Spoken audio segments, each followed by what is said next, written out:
देखेर ज्ञानबहादुरको नाम पनि आउने बनाएर छोड्छु। ती गरिबको विचारलाई प्रतिबद्धता दिनेछौँ। यही कुरा प्रचण्डले भनेको छ, त्यो विचारलाई म फलो गर्दैछु। प्रचण्डले न्याय दिनेन भने यो नेपाली जनता अब कार्यक्रम हामी लिएर औपचारिक ढंगले अगाडि बढाउँदैछौँ।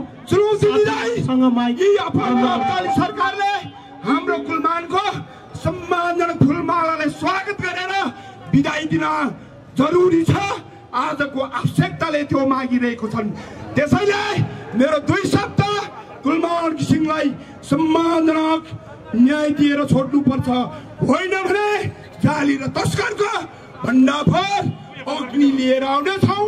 त्यो अग्नि हो प्रचण्डपद जिन्दाबाद, प्रचण्डपद जिन्दाबाद। आदरणीय यो कुलमान घिसिङको पूर्ण र बहालीको संयुक्त विरोध कार्यक्रममा उपस्थित आदरणीय उपस्थित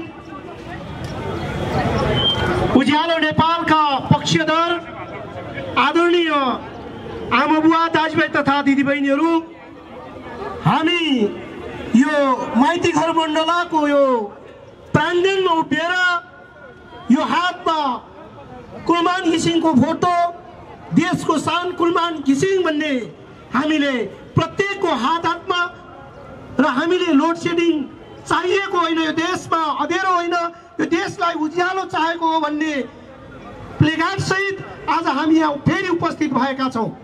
निरन्तर रूपमा आज हामी यो देशको राज्य सत्ता जसले देशलाई फेरि अँध्यारोतिर धकेल्दैछ, त्यो अँध्यारो हुन नदिनको निमित्त हामीले यो खबरदारी गरिरहेका छौँ।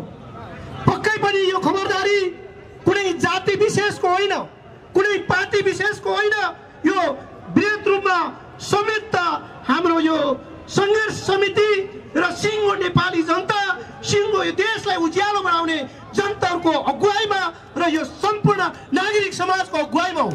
त्यसैले म साथीहरूलाई के अनुरोध गर्न चाहन्छु भने हामी जातिभन्दा माथि उठेर, हामी पार्टीभन्दा माथि उठेर यो देशलाई शिरमा राखेर देशको विकास र